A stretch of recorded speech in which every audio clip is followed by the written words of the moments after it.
New tonight, a Puyallup police officer in trouble for an off-duty road rage incident that ended when he drew his gun on a driver. KIRO 7's Chris Francis is live in Puyallup with that driver's traumatic story. Chris.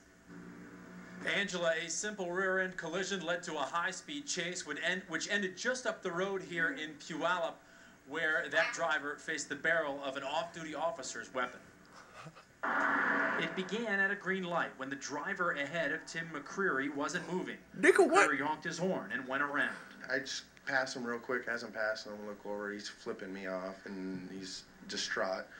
I get in front of him and I come to a stop and I turn around and he rear ends me. He then noticed the man reaching for something. His instincts told him it might be a gun. He took off. He was chased at high speeds over several miles of residential streets in Puyallup. I was trying to get away from him. I mean, this guy was nuts. And then he catches up with me on 112th and then T-bones me off the road. What happened next really scared McCreary. After the man T-boned his car, he did pull out a weapon and pointed it right at him.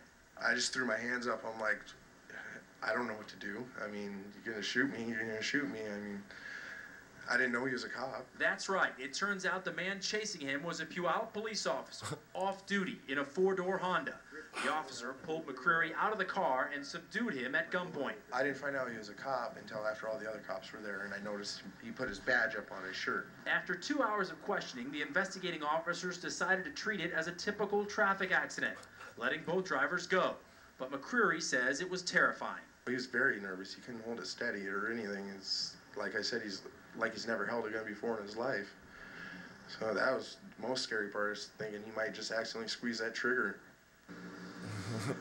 That officer was placed on administrative duty by the Puyallup Police Department pending an investigation by the Pierce County Sheriff's Department into this road rage incident, and the Pierce County Prosecutor's Office may decide as early as Tuesday whether or not to charge him. Live in Puyallup, Chris Francis, KIRO 7 Eyewitness News. A former student at Mount Sinai